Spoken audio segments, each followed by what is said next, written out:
Well, hello everybody. I'm gonna go ahead and go into my presentation here. I just retired a while back, and I oh, what is wrong with this? I got it, and I a little off on the technology bit here, but I think that I'm going to get this down, and we're going to do it well. Can everybody see that? I hope so. Tim, is that visible to you? You have Yes. my whole screen up there. Now you need to share your screen now. Okay. Come on, share screen. Where do we go? At the bottom there in the middle, the share screen button. Yeah, you know what I'm going to have to do here? I'm going to have to go back because this is not at the top of what I'm doing here. Okay, so I'm going back to Zoom. I'm going back to share screen. I'm going back to share. Sorry, There everyone. You got it. Okay, so here we go. And we are going to be off and running here in a second.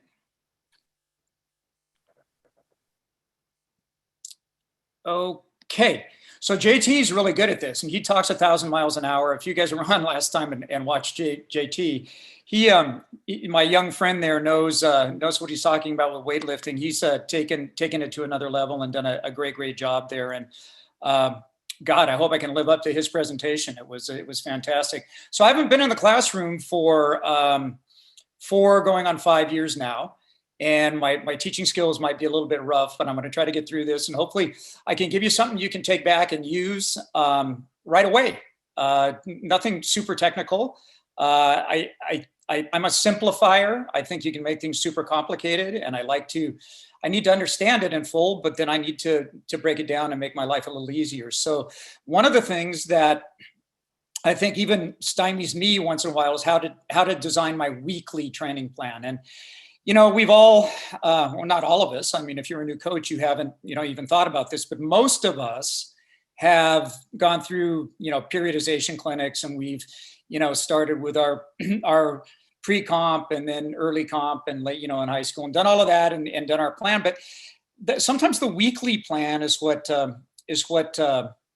stymies us. And I think, part of the reason is that we've got all this other stuff going on at school. We have to work around track meets, and it's not something you can do over and over. And we have to have, variability in that plan so that we don't stagnate. So there are a lot of things that we can do to make our lives easier if we come up with a system, I think, to make a weekly training plan. So looking here, some of the considerations that we have to do is we've got to work around dual meets and invitational meets. And if you look at on the bottom right there, or the bottom left there, that's Rio Mesa High School waited until I retired to put in a new track, and that's it, out in the middle of the strawberry fields. But I I was able to get a drone out there and take a picture of that. So dual meets, you're going to travel somewhere to somebody's school, and you're going to run one of the days during the week, usually Tuesday, Wednesday, or Thursday. And then we have, of course, the invitational meets that come up on the weekend. And there's the Mount Sac relays I see there, which we never missed, not 1 year. So dual meets, again, they come on different days. And sometimes you've got 2 meets per week.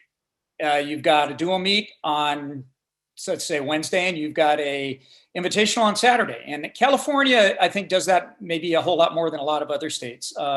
We look forward to going to invitational meets, and we have some great invitationals here, and that's why that happens. Not all of your kids go to invitationals, but there are meets where most of them get to go, and there are meets where certainly they have to be invited.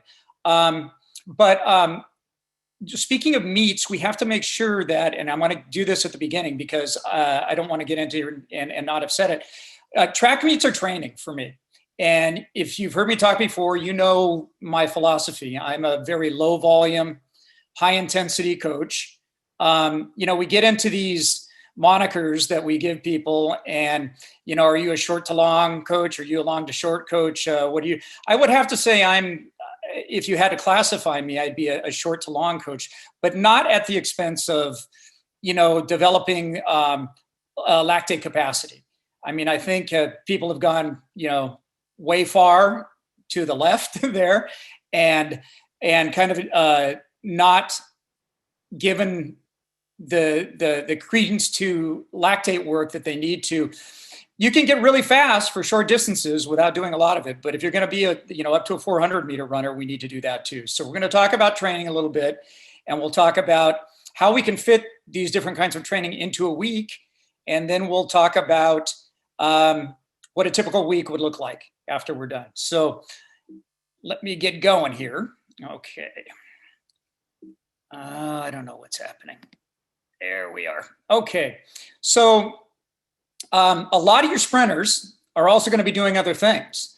They can jump, they can hurdle, they can be on relays, and most of them probably will be. And that complicates your life as well. So what are you going to do with these kids when you only have a certain amount of time during the week? How are you going to practice relay passes? How's your hurdler going to get a good workout in on the hurdles? How is your long jumper going to get his mark and do his tech work in the pit? Those are good questions, and we're going to try to look at that. But also, these athletes are their events are all based on speed and top end speed, and we've got to look at a way to do that. So I think it's really easy for us to say that one day a week these athletes have to come with everyone else and do some speed development work. And after that, we'll learn how to work it in. But speed development is the key to running fast and jumping far. And we've got to work on that. And if you had to sacrifice one or the other, speed development or lactate capacity during a week, you're better off sacrificing lactate capacity because, as I said, meets our training. And if you're going to put a kid in a 4x4 and a 400, he's getting some of that in a meet, or she's getting some of that in a meet. And we don't have to actually hit it again during the week in that way. So, Tim, my buttons aren't working. I don't know why either. Is there I usually just hit my arrows and it advances. You should. You can use your keyboard, hit the arrow on your keyboard. Yeah, that's what I'm doing, and it's not advancing here. Could I be bigger than the screen? It's just... No, you can go. Oh, there you okay. go. Well, we're just a little there it goes. That came up. I don't know how that happened. I just clicked on the screen. So anyway, I threw this picture in because, we all have two, or we can categorize sprinters as short sprinters and long sprinters. And, generally a short sprinter is considered a 1-2 sprinter, a 100, 200 sprinter, and a long sprinter would be more of a 200, 400 meter runner. Lots of sprinters do all of those. Some sprinters only run the 100. You might have had a good football player come out who didn't want to do anything that hurt too bad and, ran the 100 and ran the 4x1 and long jumped. And, we have those kids, and we have the kids who run the 1, the 2, the 4x1 and the 4x4, or the 2 and the 4, the 4x1 and the 4x4. So we're dealing with a lot of different kids, and one size doesn't fit all. And you look at those 3 girls there who are all from Ventura County. You've got a 5-foot compact, muscled young lady on the left. You've got a tall, strong girl in the middle, and you've got a medium, really fascia athlete, a flexible, powerful athlete over there. So those are 3 different kinds of athletes, and they're going to have 3 different kinds of training based on their body type and based on the events that they're going to run. Let's see. This is going to be a long evening if I don't get. So look at this is how confusing it gets. Okay, how do you want to balance volume and intensity as a coach? And you're going to have to figure that out. And if you look at all of these choices here, where, let's see, we have 9 choices here. I guess I would put myself as a low volume, high intensity coach, which is down at the bottom. What you don't want to be is a high volume, high intensity coach, because kids will get hurt and they'll get hurt fast. And you probably don't want to be a low volume, low intensity coach, because you're not going to get real fast by doing that. And your distance runners are probably going to beat your sprinters doing it that way. So there's middle ground there. For me, I'm going to talk a lot about doing low volume, so we keep our kids healthy, but high intensity so that our kids get fast. All right. And another thing we have to consider is rest and recovery. The more you do, and the harder you do that, okay, the the more time you put in and the more intense that time is, the more rest your athletes are going to need and the more recovery they're going to need. And again, if you're doing high and high, you can just expect problems with that. If you look there, those are sprinters, okay, on the high jump pit. That's what they do. They naturally like to rest. They're there. And but Tim said one time, yeah, ask them to put the pit away, and they're gone in a minute. They're off it just like that. But sprinters kind of know their bodies, and they know they need rest during a practice to come back and run hard again. And I think they feel it also off the track. They can't go every day, and they can't go hard every day. So here's how we get started. We're going to put a little calendar out here, and I know this isn't a week, but we're going to break it down to a week. So the way to kind of simplify this whole thing, that's kind of daunting if you look at it. And how are we going to get all of those squares filled up, basically, is what we need to do for a week, and then for a month, and then for later on. Well, first thing you do to take up some of those is we're going to just put a rest day in on Sunday.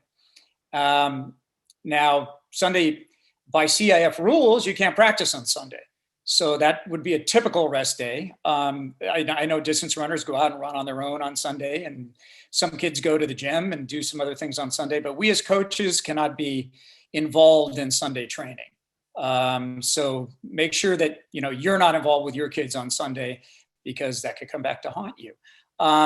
So that takes up a few of those squares. Now, what I want to do is I'm going to enter all my meets now. And I try to do weeks that are completely different. So on the top there, it says where on the first day of the month there, it is no meets. There are no meets that week. And from the 8th on, the second week down, there's a dual meet on the 12th, but nothing on the 14th. On the 15th, we've got, on the 8th, we have week of the 8th, we have a dual meet on Thursday. Okay. On the week of the 15th, we have a dual meet on Tuesday, and we have an invitational that weekend. And then on the week of the 22nd, we have a dual meet on Wednesday. Like JT talked about his team, most of his dual meets are on Wednesday. And we have an invitational on Saturday. And then the week of the 30th, we have a dual on Thursday and an invite. So you can see how training could be a little difficult, when you start putting all of this stuff in, especially after, the day before a meet, you don't want to do a whole lot. So we're going to put in a pre-meet day prior to all the meets, and we're starting to make this a little more manageable, I think, and take down our anxiety about filling up all these squares. But we got to put a pre-meet day there in front of our dual meet, because you don't want to have a regular practice the day before a meet. You want to, do fairly well during your meet and make sure you're ready to do that. So after putting in all those pre-meet days, we're going to get to max speed.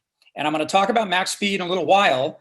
But as I said before, if you're going to sacrifice something during your week and you're a sprint coach, don't sacrifice this day. You're going to have to find a good place to put this in. And the kids need to be fresh to do this, because we're dealing with a central nervous system, and we're dealing with 100% maximum speed. And so they need to. So because of that, Monday is a really good day to do it, because they've had at least one rest day before, and they might have had two if you didn't have practice or an invite on Saturday. So it makes sense that we put our max speed day on Monday. Now, there's 1 week there where I had a meet on a Tuesday, and I have a pre-meet day on a Monday, and I couldn't do max speed on Monday. So I didn't forget about it. I put it later in the week, as you can see. So we've got it on Thursday on the week of the 15th there. So again, do not take this out of your sprint program during the week. You need it. And at times you're going to want to be able to do 2 max speed days if you can. All right. Speed endurance. Okay. I'm going to get into the terminology of speed endurance. We're talking about lactate capacity and getting out of just the alactic phosphate system into the glycolytic system here. So, anybody that runs a 200 needs speed endurance. The last few meters of the 100 are going to be speed endurance. They're all moving into a lactate phase, and certainly anybody that runs the 400 is going to need some speed endurance. That's why I can't buy into a program that doesn't at least touch on speed endurance during the week at some point. And again, kids, if we're talking about meets, kids are going to get, if they're running the 400 or the 200 or the 4x4, and you want them in those events later on in the year, they're going to get a double shot of speed endurance during a track meet. So just know that. And if you have to sacrifice speed endurance during the week at some point for something else, know that they can get it in the meet. Now, at the beginning of the year, when your kids aren't ready and they don't have high, lactate tolerance, then what's going to happen is they're going to run really poorly. And they just have to know that because they haven't been ready. But the meets in high school's a great thing. The meets in high school, and we have so many of them, we have 13 of them, I think, that we could go to. The meets in high school offer the opportunity to get your best training in. And so on a day where a kid has to run a 400 and a 4x4, they're going to get plenty of speed endurance that day. And in fact, they'll probably get enough for the week.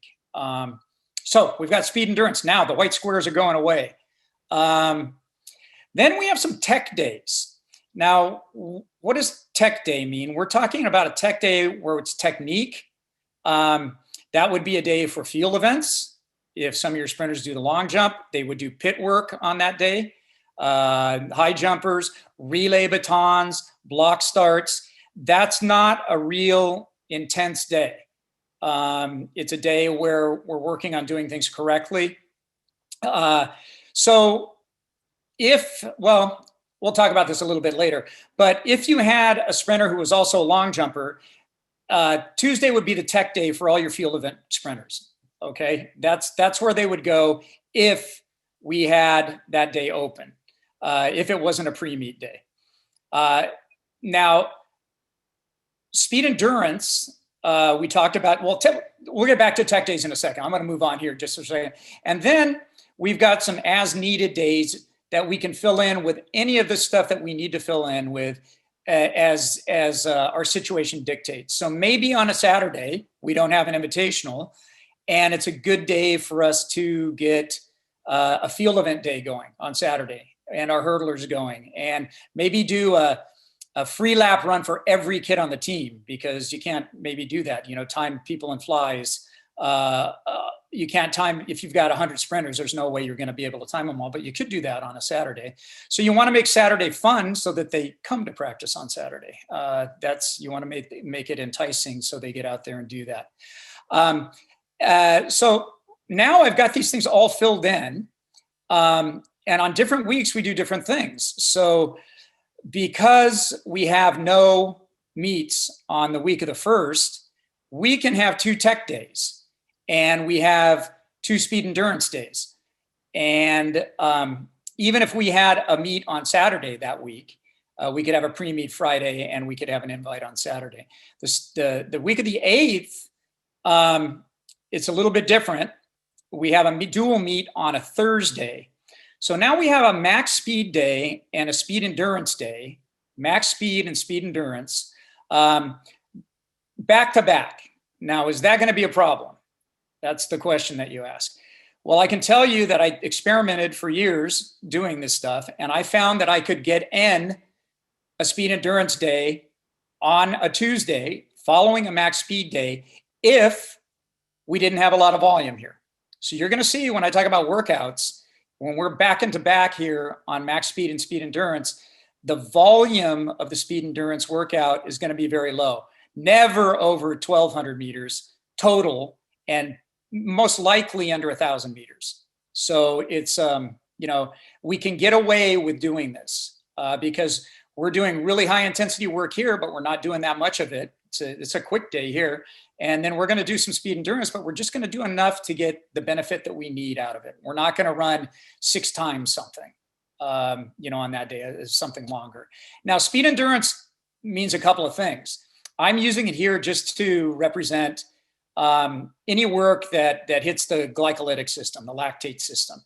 So we'll talk about what that is. But speed endurance itself is a certain kind of training along with special endurance 1, special endurance 2, and maybe some extensive tempo training as well that you could do.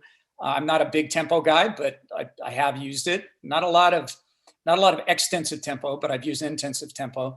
But we're going to break that down later. So don't get confused with a general speed endurance day, as I'm using the term generally, and the actual speed endurance workout that we'll talk about, a little bit later here. Okay, so what are these things? Max speed. Okay, we're going to talk about them. Speed endurance. These are the things you can do. Here's your menu of sprinting here. You can do a speed endurance workout on a day. You can do a technique workout on a day. And you can do a strength workout on a day, usually coupled with one of the above. So you can't get them all in by themselves unless you have no meets in a week. And then you can theme your days as such and even maybe get 2 max speed days in, which would be great. So speed endurance, as you can see there, I talked about speed endurance, and then I have speed endurance, special endurance 1, special 2, intensive tempo, and extensive tempo. We'll talk about those, and they're a little bit confusing. And in my head, this is real short speed endurance. This is middle speed endurance. This is real long speed endurance, and we'll talk about that in a second. Intensive tempo is under 90%. So it's anywhere between 80 and 90%. So you're not running at top speed for that. And extensive tempo is below 80%. I mean, even below 75%. I don't feel there's a huge place in sprinting for extensive tempo workouts, but we'll talk a little bit about that. Technique, as I said before, we're going to go through some field event stuff with our kids, hurdles, blocks, all of those things that it's not going to be a super strenuous day. And the strength, we'll talk about the weight room and other ways that we, and pre-meet. And pre-meet, we all have a system for that, right? And we'll talk a little bit about what we do on a pre-meet day. Okay. Max speed. So speed development, max speed is speed development targeting the alactic anaerobic, which is the phosphate energy system. And athletes need to be fresh to do this. So that's what I said. That's why we put it on Monday. It's going to be 95 to 100% of intensity. We're looking for as close to 100% as we can get for less than 8 seconds. So anything that takes more than 8 seconds, you're moving into a lactate phase, slowly moving into a lactate phase.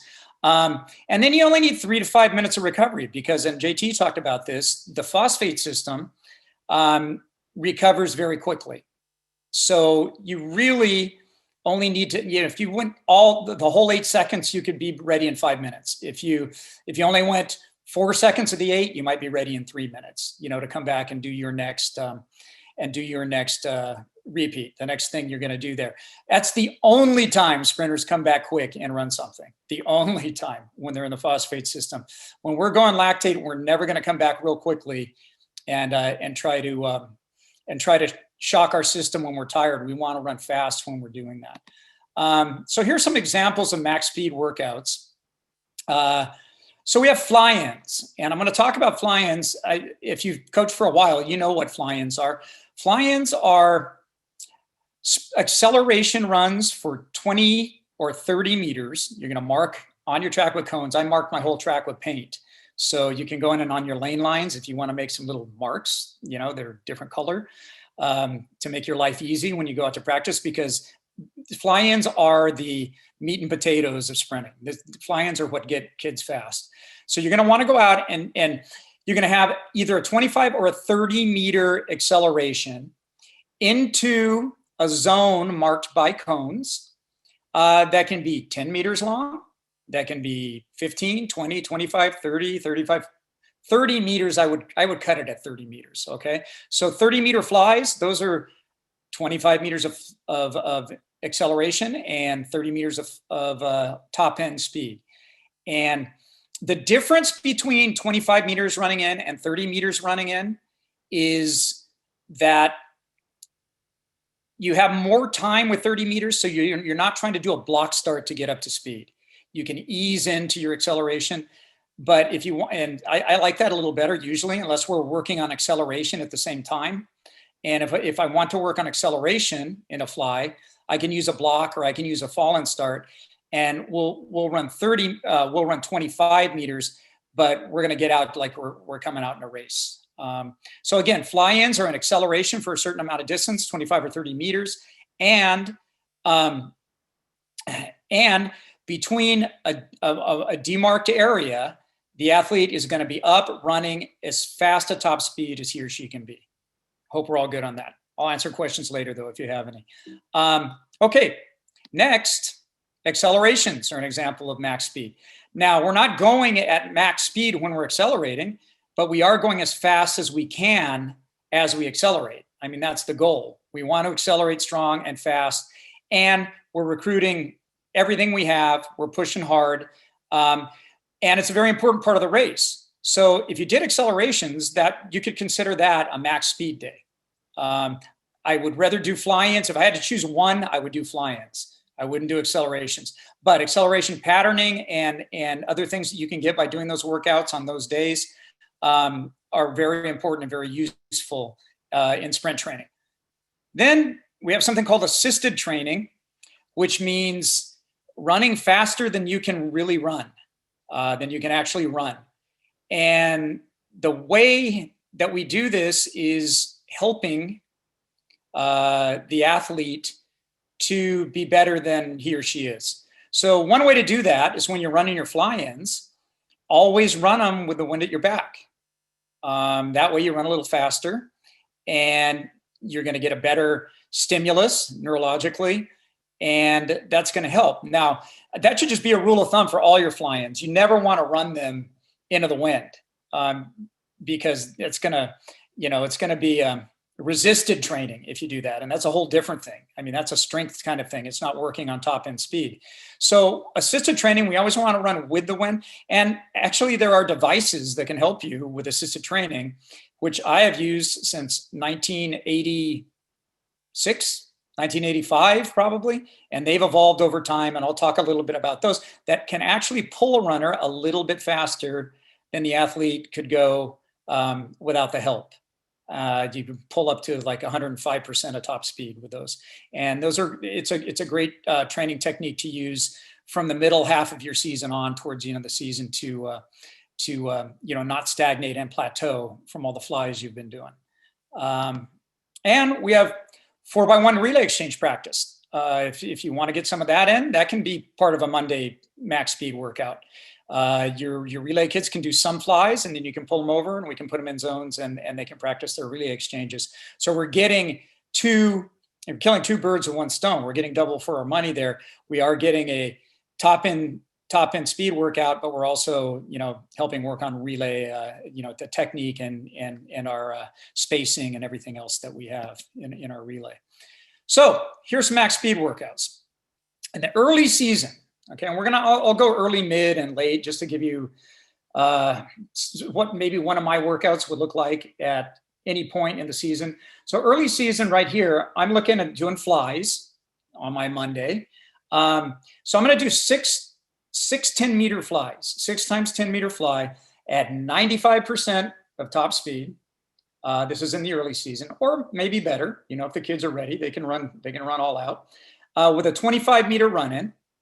Okay, 5-minute, not so long a run-in because it's early in the season, and I'm just not going to push them that hard there. 5-minute recovery because we know they're going to get better and they're going to regenerate that phosphate system. And then we're going to do 3 of them on the straightaway and 3 of them on the turn because it's not easy to run fast on the turn if you don't do it in practice. You need to know how to run on the turn. Usually when I do my flies, I cue my runners, and I have 5 cues that I use as far as top end sprint mechanics go. And we'll cue one of those things on every fly we do. And then we'll ask kids, what are you having the most trouble with? Is it your posture? Is it getting tall? Is it coming down and back with your hands? Is it popping down with your foot? Is it getting your big toe up? What can't you do? And we'll work on those things. So again, we're using technique, at that time as we do our flies to be able to not only get up to top end speed, but to be biomechanically correct in how we're running. And you can film those. You should always time your flies if you can. And that's why the Freelap system, and it's not an ad, guys. I don't make any money out of this, but it has just really revolutionized, these short max speed workout days because you can put down your cones, which are actually sensors. You can put a chip on a kid, and you will have the time that kid runs for 10 meters or 20 or 30, whatever it is. And you can see their progress over the season. You can see who's fast on what day. And it's just invaluable. Plus, kids love it, and they want to run with it, and they do a good job with it, and you get good work out of them with it. So, so that's what we do. Another thing I could have done as a max speed workout, if I had had another day during the week that I had an as needed day that I wanted to work on something, I would have done some acceleration work, because it's important, especially early in the season. And it's good because early in the season, you don't have track meets. And I would do some fall in accelerations. And if you don't know what fall in means, it's standing with your feet pretty much heel to toe, with your power foot forward and your quick foot back, just like you would be in the blocks, but you're standing up tall. I say ready, you crouch, still standing up, but you crouch as if you're sitting in a chair, slowly lean forward until you're about to fall. And at the last second, pop out as you're coming out of the blocks and accelerate down the track. And those are good ways for kids to learn acceleration. You can do them with wickets. You can do them with some marks on the ground. But a lot of kids don't know how to accelerate, and they don't push for long enough, and they come up and try to get into top end mechanics too soon. So I think it's super important to have acceleration practice and acceleration days as well, but you don't have to have blocks to do it. I think fall ins are a great way to do that. Okay, so in the mid-season, what am I going to do on my max speed day on Monday? Okay, so 6 times 20 meter fly with a 30 meter run in start. What have I done here? Let's see. I've made my fly longer. Okay, so we're going from 10 meter flies to now we're doing 20 meter flies. And so we've introduced a variable in here, some change.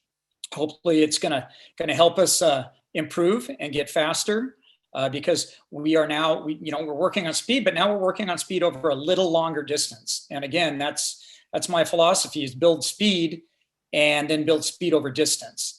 And that's not the regular base pyramid training method. It's not like we do slow stuff to get fit, and then we get a little faster and a little faster and a little faster and a little faster. And at the end of the season, we're as fast as we can be. What I want to do, and I do this all year long, if I have athletes, I will try to maintain top end speed all year long if we can, try to keep my kids fast, because it takes a long time to get fast. It takes probably as much time as it does to get fit as a distance runner, and developing VO2 max and those types of things. So, you don't have a long time in your track season. That's why you have to try to get this stuff going as soon as you can and run fast as soon as you can. So now we're doing 6 times 20 meter fly. That's a little bit longer. And we have a 30 meter run in. So the total distance there that we're going to be running is 50 meters down the track. It ends at 50 meters. So if we do 6 times 50 meters, we're only going 300 meters. That's our volume. 300 meters is our volume. Well, we don't want to do much more than that, because kids will start to slow down a little bit, and injury can occur. And there's no more bang for your buck once you reach about 6 flies and at this point. So I would say 300 meters there. What did we do early in the season? We had 10 meter flies. So we had 6 times 10. We got 10 times 6 is 60 plus the 25. What do we have? 150. So we had, way under 300 meters as we did on the early season there. Now, how do you think my flies are going to look when we go to late season?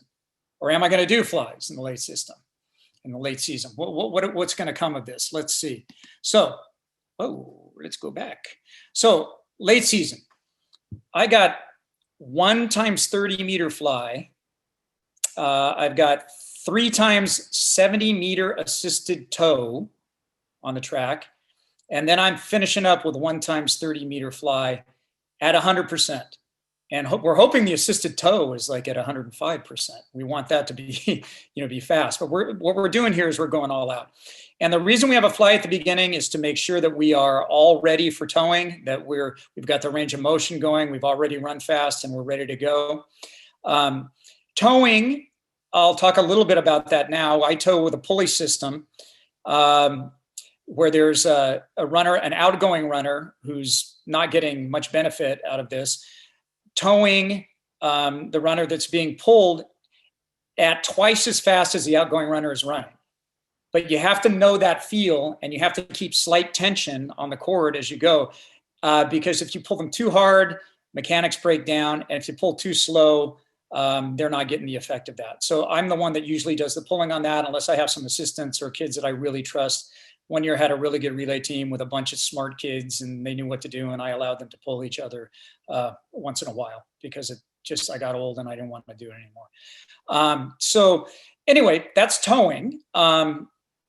I don't like the stretchy cords for towing, the bungee cords, because they don't give a consistent tow. They pull hard at the beginning, which would be during acceleration. And then every step you take, there's less pull, less pull, less pull, less pull, and it's not constant. The pulley system with the parachute cord in it gives a constant pull.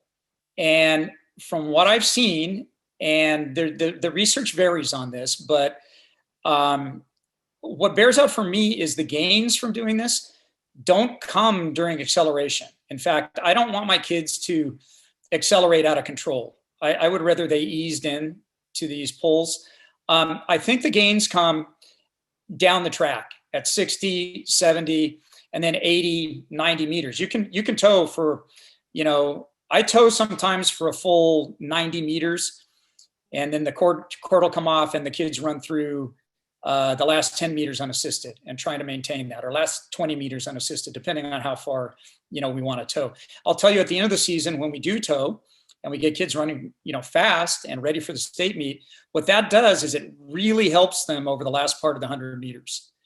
So for those short sprinters that, I had a girl once that ran, she had ran the fastest 50 meters I've ever seen in high school at the Arcadia Invitational when it was at APU, or it was at Citrus College. And she got out, and I swear to you, she had a 5-meter lead at the 50, and people almost ran her down. And that was because we hadn't done a lot of that speed endurance work or longer running work. And we need that in order to finish 100. How far does an athlete, so let's say we've got an athlete that runs 100, 4x1, and long jump. That's it. 100, 4x1, and long jump. How much lactate training does that athlete need? How far, what's the farthest that athlete would be running? Think about that. Well, if they're in the 4x1, they're going to be running 120 meters unless they're out of the blocks, and then they're going to be running 100 meters. So we've got to train those athletes to be good at least at their best for 120 meters. And that's why I can't just go with the short workouts that a lot of people have, done exclusively, doing very little lactate work during the season. I think we need to do some of that, even for our kids who run the short sprints.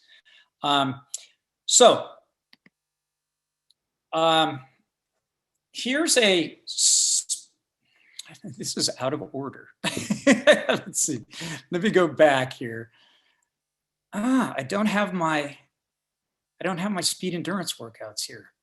Well, we're going to go back to those. So remember I told you when we start working on speed endurance, we have something that's called speed endurance, and I'll just tell you without looking at this. Speed endurance is between 80 and 120 meters. So those workouts are going to take care of your short sprinter. They're going to give them what they need, or close to what they need, to be successful all season long. They don't have to do a whole lot more than that. So they would go between 80 and 120 meters, usually 8 to 15 seconds is what we'll call it. And that is speed endurance. So you could do something like, let's say 4 times 80 meters, okay, with a run in, 4 times 80 with a run in. That would be hitting that system. You could do 3 times 120 with a run in, and that would be hitting that same system, helping kids to stay fast without slowing down over the last part of their short races. So early in the season, you would want to do shorter speed endurance work. So between 80s, 100s, you can do them out of blocks. You can do it a whole, many different ways. And then later on, we're going to stick with our theme of, we've got speed. Now we're going to develop it over distance. So later on, we're going to cut the reps, but we're going to up the distance a little bit and see if we can get a little bit better as we go along. So that's speed endurance. And I don't know how the slide disappeared off this one, but but it did.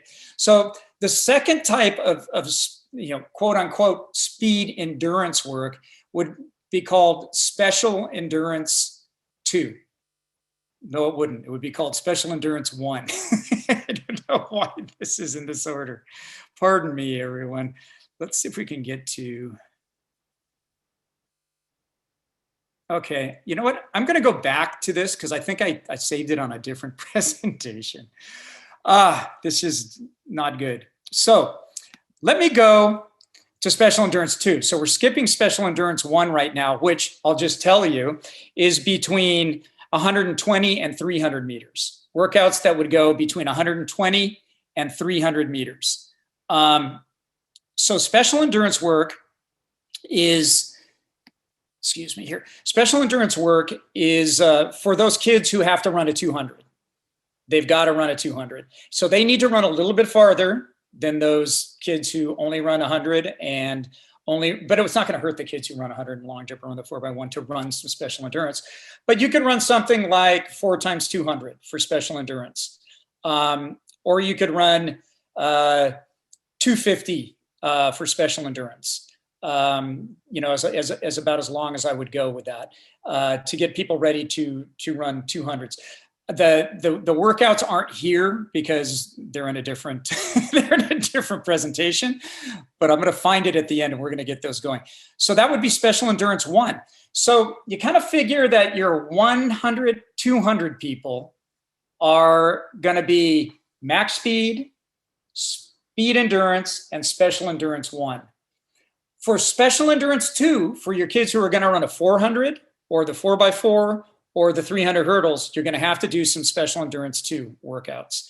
And now we finally have a slide that shows you some examples of what special endurance 2 would be. So special endurance 2 is basically 300 to 600 meters. And I'll tell you, I've never run a sprinter 600 meters in my life. And when I was a young coach, I used to run sprinters 500 meters that ran the 400 until I went to the Olympic Training Center where I learned from Tony Wells of Colorado, a great sprint coach out of Colorado, that you don't have to run so much. In fact, kids never have to run in practice over the distance they run in a track meet. And, Kevin Smith and I did a clinic down in San Diego one time at Mount Carmel, and we had an audience of club coaches in there, and we told them that you never have to run your 400 kids in one time over 300 meters. We told them that, and we almost got run out of town. It was an interesting situation. So let me explain myself a little bit about that. What you can do with special endurance, and what I like to do with special endurance, I talked about it's 300 to 600 meters. I like to use broken runs. And I don't know if you know what broken runs are, but it's taking a certain distance and breaking it into 2 or 3 or 4 parts with small rest periods in between, and then having full recovery before you go on to the next rep you do. So an example of that in the early season would be 2 times 100, 100, 100, 100, and there's 60 seconds recovery in between those 100. So you get on the straightaway and you would go 100 down, 60 seconds. 100 back, 60 seconds. 100 back, 60 seconds, 100 back. Now they're getting 400 meters in there. They're getting a rest period, but we're still getting in distance and blood lactate's going up, and we're getting further and further into the glycolytic stage. But the rest period allows kids to recover mentally a little bit, and that you just get more out of them. They run it. Do you think the aggregate time here would be a lot faster than if I made kids run 2 times 400? Of course it would be. Okay. Plus we have their lactate level up longer because we're taking some rest in between. So it works really, really well to do that. And I usually tell them, once we get into the season, we don't go back and forth. Maybe we'll race model for the 400 and we'll put cones every 100 meters on the track. We don't need to put cones because there's a mark every 100 meters on the track. So the first 100, they're going to run like they're coming out of the blocks in a 400. Second one, they're going to run the back stretch where you get that float. The third one, they're going to run around the turn. And the fourth one, they're going to run like they're coming home. So again, we're getting some technique and race modeling in when we can do that too. And we get through that. And you might say to yourself, if you're a distance coach or the distance kids, the poor distance kids that come around and we're doing this workout and we run 2 times with 15 minutes rest in between. We do that, and these kids have run around the track 40 times. They might say those sprinters, they're so lazy, they don't do anything, but this is completely different. And, our sprinters could never do the distance kids workouts, but I'd invite the distance kids to come and try to do this without doing some lactate training. It's really a completely different system, and it's apples to oranges. And we don't need to do a lot of it. Firstly, because if we do a lot of it, I want them to do it hard. And if we do a lot of it, they're going to get hurt. And the second reason is they're going to get it in the meet. They're going to run a 400 in the meet. If they're going to pan out to be on the 4x4, or if they're a 400 meter, they're getting at least 400 meter race at least once a week. And a lot of times twice, and a lot of times 400 meter races during the week. So another thing we could do, let's see what my time is here. Oh my God. I got to get going here. Another thing we could do is 2 times 250 plus 150 with 90 seconds recovery in between. At 90% full recovery, we're talking about, that would be 15 minutes minimum for doing something like that. Mid-season, 2 times 100 plus 100 plus 100 plus 50 plus 50. Okay. And we're going to do 60 seconds recovery between each of those little things. And then we're going to take 15 minutes and get full recovery in there. And then we're going to come back and we're going to do it again after 15 minutes of full recovery. And that's our workout for the day. Or 2 times 200 plus 200.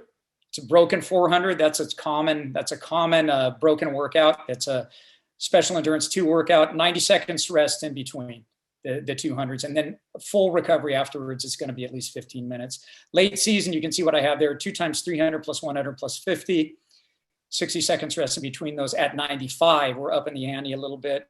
Full recovery, or 2 times 200 plus 50 with 60 in between, and also full recovery. I need to go back to this. Okay, intensive, extensive tempo. I'm not a big tempo guy, but if I were going to do it, I do extensive tempo, and I would do it in the early season, something like 4 200s at 75%, 5 minutes of recovery. You do get into the glycolytic stage doing this with a short recovery, but it's not super intense. But you're also working aerobically when you're doing this, and research shows there is a little advantage to being somewhat aerobically fit in the sprints, even if you're only running the 100. And that's because the mitochondria enlarge. I'm a Spanish and English teacher, so here we go with science. The mitochondria enlarge, and they work more efficiently, and they provide more energy in a more efficient way without oxygen. So we can get a little bit of aerobic work here, but for me, most of my aerobic work that I would do in a track practice would come in my warm-up, which lasts about a half an hour, where we're doing, all kinds of skips and other things. And I have a slide on that as we go. Okay, strength work. Weight room, if you heard JT, he and I talked about 7 or 8 years ago about Barry Roth and what we do, and mass-specific strength, and that's what I do. So if we go in the weight room, our philosophy is low rep, heavy weight. We want to lift at least 80% of 1 rep max. If the kids are good at it, we want to do 85% of 1 rep max, all the way up to, 1 to 6 reps. If you're doing 6 reps, we want to be 85. If we're doing 1 rep, we want to be 100% of 1 rep max. This recruits every muscle fiber. None of those white fibers, number 2, are sleeping anymore because you've got heavy weight on there, and it gets them primed and ready to go. And then after we do the deadlifts, we'll do some kind of quicker plyo bounding, maybe like 4 alternate leg bounds, just to get the speed back into what we're doing, because it's awful hard to lift 95% of your 1 rep max fast. So we'll get that going and keep it primed. We also do cleans. The football players want to do them. And I've got some girls who do great power cleans, but it's a secondary lift. If I can only do 1 lift, I do a hex bar deadlift, and then we'll do some dumbbell step ups and maybe some dumbbell lunges. Not a lot in the weight room, but if you get into that burn that JT was talking about, and we're doing lots of reps or we lift to exhaustion, you're getting into the whole glycolytic stage when you're doing that. And what happens there is you get hypertrophy, muscles get big, you gain weight. And that's gaining weight's not a good thing for a sprinter. I mean, there are trade-offs. Muscle mass weighs a lot, but you don't want to be huge. You want to be as strong as you can and as fast as you can. So, if you weigh 150 pounds and I weigh 180 pounds and we deadlift the same amount, you're going to be able, for your body mass, you're going to be able to put more force into that track and move farther with every step than I am. And you're going to beat me, even though we can lift the same because you weigh less than I do. So we don't want to bulk up. Football players, that's the big deal. Coaches want, mass is important in football. You need to run over people. You need to get away from tacklers. You need to block people. It's important in football. But during track season, it's not going to hurt kids to lose a little mass and regain 10 pounds, as they'll do that in 2 weeks after they're finished with track. So we want to keep them nice and lean as we go along. Plyometrics, you can do those on another strength day, bounds, hops, and jumps. I do combinations of all these things. We make a little hopscotch game once in a while. You've got to do, you start with 4 double leg bounds, and then you do 8 alternate leg bounds, and then you do 4 single right leg bounds and 4 single left leg bounds. And then we'll measure how far the kids go, and we make a game of it, and we make it fun. And kids get super good at bounding by doing that, and they try hard. And also we can do some core and some bleachers and some sled toes. Those are all, bleachers are resisted uphill, sleds are, I don't do a lot of sled towing other than for maybe 3 seconds, like during an acceleration phase, because I don't want to slow my kids down, but I think it helps during acceleration. So we'll do some sled toes, and then core is great because you got to have a strong core. And if you don't, if we have a weak core, then what happens, the more force we apply to the track, the more the body accordions down, the more we dissipate all that force that we put into the track, and we don't get good rebound out of it. So we've got to make sure that our kids have a strong core to be good sprinters as well. So for pre-meet, this is what I would do for pre-meet on those days that we have there. I would do warm up, some strides on the infield. If you're a jumper, you can do some runway approaches, but not very many. If you're a relay exchange person, we'll go over and we'll do 2 at the most. Maybe sometimes we won't do any if I feel we've done enough of it on a speed day or we're really good at it. We'll always do it before an important meet just to get a good one. If they don't have a good pass in after 2 attempts, they go home. They don't get to do it anymore. So there's some pressure on them to perform right as we do relay exchanges there. Okay, so here's a typical week for a workout, plugging in the different things that we talked about here. So here's an early season week, and I'm not going to read all this because I'm running late here on time. But you can look at what I have here. Max speed on Mondays, we did flies. Tuesdays, we're doing special endurance 1. It's early in the season. But on these days for speed endurance, you'll probably need 2 groups. You'll probably need a short sprint group and a long sprint group. And the short sprinters will do special endurance 1. And they will have more reps probably than the long sprinters. If you make the short sprinters do only 2 reps and the long sprinters have to do 2 reps of something longer, then they get all bent out of shape. Okay, so we might do 3 times 250 for the short sprinters and 2 times 300 plus 100 for the long sprinters there. Pre-meet, we know. Dual meet, we ran Long Beach Poly. We're going to run Long Beach Poly this week because our kids need to see what it looks like to run fast. And then on Saturday, that's an as needed day. We might have an invite. We want to have a fun practice. Oh no, that's Friday. Excuse me. We want to have a Friday. We're going to do a tech day with hurdles, blocks, and strength. And then Saturday is an as needed day, and we might do. I'm going to make a fun practice out of it. Or if we have a meet, those kids are going to do a pre-meet day here. Mid-season, same thing with flies. Okay, we're going 20 meters this time. Speed endurance day. Oh, this is speed endurance 2. So this is probably my long sprinters that are doing this. 2 times 100 plus 100 plus 100 plus 50 plus 50 around the track with 60 seconds rest between all of those at 95%. And then before the second set comes in, we're going to have a 15-minute or more recovery. These are the same, meets. This is the same here, either pre-meet or a tech day. And then Saturday, we're going to do something fun if we don't have an invitational. And then in the late season, again, flies, but I'm combining the flies, max speed work, with towing, with assisted training. So we'll do some flies to get primed. We'll do the assisted towing, and then we'll do some flies so that we can try to run fast again, unassisted. So here's another speed endurance. That's the same thing I have above there. Boy, I really put the wrong thing up, guys. I got a whole other presentation that's right. We'll have to do this again, Tim. I would do a different speed endurance two thing here. Maybe I would do 300, 60 seconds rest, 50, 60 seconds rest, 50 around the track. And get them fatigued and a hard 300 coming in. And we're doing it at 95% or better. And then see how we can run those 250s after that. With high levels of lactate. Warm-up strides, dual meet. We got Simi Valley this week, and this is as it was before. So I know I've run long, and I know I screwed up here, and I'm really sorry, and I apologize. But I can get the other presentation that has everything on it to Tim, and maybe Tim, we can post it at one point. Would that be okay? We can do that, sure. Yeah. I told Tim I lost my presentation earlier this morning, and I redid it. And I redid two copies of it, and apparently I fired up the wrong copy. I have one of one and one of the other.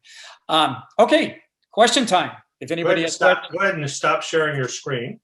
Okay. And then we'll be able to see your handsome face a little bit more. There we go. So we did go a little bit long, but we got a ton of questions. So let's go for about 10, 15 minutes of questions, and I'll try to combine several of them into to one question here. And find the ones that may be kind of in general here. Same warm up every day, whether it's a speed endurance or whether it's a meet or whether it's a pre-meet. What's the difference? You can do I'd like to have 2 different warm ups, and I don't really, and maybe a meet warm up as well to go along with that. We'll just do some different things within them, so it doesn't get to be old hat. We might tailor one for a little longer running, and we might tailor one for be a little more explosive in the warm up for a little shorter running. And then meet day, we might have, a combination of the 2 on a meet day, the stuff that I feel is really important that the kids need to do before they get going. So I think you could have one warm up and be fine with it. The caveat there is that it gets boring and kids get lazy, and they're not doing things the way they should do it. They're not mechanically, the heel's not coming up, or they're getting, lazy on how they're running backwards or whatever it is we're doing. So I would say it's okay to have one, but it's kind of cool to have 2 and maybe even 3 if you have one for meet day. And then there was a follow-up to that. So it is, what's the warm-up for the 4x4 after a kid has already raced twice or 3 times? Well, that's a real good question. It's not a full warm-up, obviously. Okay, so what we'll do for that is we'll get up, we'll do a little bit of a jog, maybe get in 400 meters of a real slow jog just to get going. We'll start with walks, like AWalks, and do those, and then we'll go through and do some high knees, and we'll go through and do some A skips, and then some quick A skips, and then we'll get into running a few buildups, and then we're ready to go. So we cut out a lot of the karaoke, or we cut out some of the sidestep, those types of things that aren't really linear. We do them, but we don't do them at a meet because we just can't warm up 4 times at a meet, and we don't need to warm up 4 times at a meet. This question obviously came from a cross-country coach. So distance runners work a lot on the day of a meet after the meet is over to get more volume in. Do you ever do that with sprinters? Yeah, I do. They have to put the high jump pits away. That's their big thing. No, they're sprinters. They've done enough. It doesn't hurt to run a little cool down after last event. Just to run around the track once. We don't send them on it. Sprinters are sprinters. They don't want to run long. I don't do any kind of a warm up after practice. We'll do maybe a cool down and do planks out there, or do some static stretching, which we never do, at the beginning, but we might do it at the end. But the sprinters at a track meet, they're not going to do anything afterwards other than maybe just a little jog. Okay. You mentioned your 5 cues that you use. Could you go over what those are? Yeah. Okay. So the first one is run tall. And that's about posture, and it's pulling up from the waist, shoulders down and back, top of the head high, eyes at a conversational plane, kind of an aggressive pose. And it is aggressive. Sprinting is aggressive. Okay. So if you wanted to be measured for height, you'd stand with your shoulders back and the top of your head high. That's what you want to look like when you're sprinting, to extend your core, not let it accordion down, make your core tight and be up tall. Second one is, let's see, what did I do on the second one? Hands. Okay. So hands down and back is the second one. This is kind of hard to show. Maybe I can show on the video here. Hands down and back. I'm talking about as the arm is going on the backswing. I want kids to keep their hands, it doesn't stay at 90 degrees. I want the hand to open up. It approaches 170 degrees at the hip, and then it kind of comes back here. So I want low hands and longer levers. I want the longest lever as the opposite foot is hitting the ground. So as the opposite foot is hitting the ground, I've got a long lever that is coming down. That foot touches the ground with this momentum created by the arm, and we are able to put more force into the track. And the more force we put into the track, the farther we go with every step. So when we talk about stride length, which is one of the components of being fast along with frequency, how do you improve your stride length? Not by being flexible, and you can reach, okay, and reaching out and slowing down frequency. You improve it by putting more force into the track and having good mechanics as you go down. The third one would be, let's see, heel under. So as the heel leaves the ground in the recovery phase of the leg, the heel would come underneath the butt, not behind it. So we want to bend the knee quickly after the foot comes off the ground and bring that heel up under the butt. The knee comes up when you do that. And so your foot, then your leg is in a good position to now start coming back down into the track and applying good force into the track. There's no dangle leg back there where you don't get your knees up and aren't in a good position. So heel under would be the third one. The fourth one would be toe up. Dorsiflexion, everybody's heard the word if you've ever gone to a sprint clinic. Dorsiflexion is something that's really important in sprinting, but not of the ankle.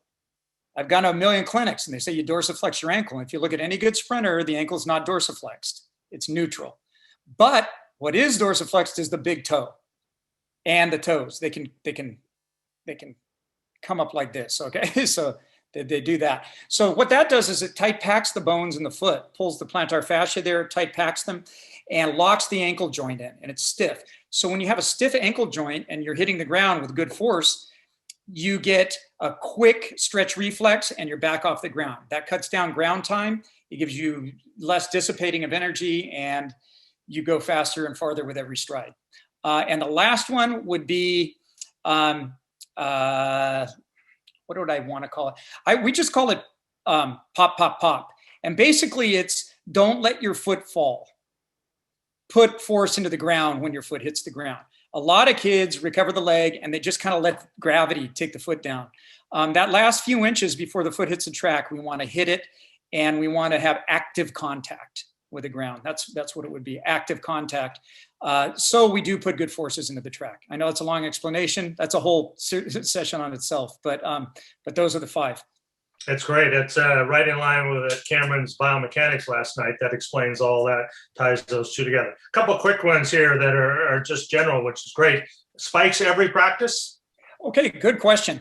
If we are doing warm up, we're not in spikes, and we're on the infield if we can be. If we don't have a nice grass or a turf infield, then we can do warm up on the track, but we'll do that in flats. But our volume is so low, and if you were looking at how many flies are we doing? 6 flies total of 60 meters at the farthest. It's not very far. It's 360 meters total during the day. We can do that, I found, without blowing up our shins. And then as we do the speed endurance days, I would also like to have our kids in spikes, just because they need to get used to running in spikes. If early in the season or in the off season, if you have kids and you do a lot of barefoot running, it toughens up the shins as well. But since our volumes are low, and I'm not telling you we never have shin splints, we do, but they're usually the kids that aren't fit, that come out and haven't done much before track season. But our volume is so low that we usually can get through without having a whole bunch of problems. It leads to the next question. Is every one of those workouts you said, those are on the track, not on the grass, if you had a grass? They're all on the track. They're all on the track. If we're trying to develop speed, all right? And if the surface is soft, like grass or turf, you don't get the kind of rebound out of it that you need to help the central nervous system do your frequency better. And so part of it is, I guess you could do flies on the infield in spikes, but we've never done that. We always do it on the track because the harder the surface, the faster you run. Mm-hmm. Distance runners love soft tracks, but sprinters like hard ones. Yeah. There are several questions on towing, so let's combine these and I'll try to get these 2 in here. So when in the season do you start towing? So if the CF Championship was the end goal, which is usually for us, late May, or this year it'll be late June. So when going back would you start towing? So for me, with the kids that would make it to 6 weeks of towing would be great. Okay. And you can't tow all your kids if you have a big team. You just can't do it. So you're going to tow your varsity kids, varsity boys and girls, and maybe your top end lower level kids, and try to get them involved in it too. But I would say there's a plateau at 5 to 6 weeks. So if you count back from the state meet, you've got, in our southern section, we've got Masters, then we've got CIF finals, then we've got CIF prelims, then we got our league meet, and then the week before our league meet, probably, in my mind when I did it, it was always the week after Arcadia, which was usually the first week. Arcadia is usually the first Saturday in April, right? And then it was the first week after that. Yeah. But if you're not going to go that far, move it back. I would say get 5 weeks of towing in minimum. All right, then related to towing also. So what determines the end of towing? Is it the breakdown of mechanics?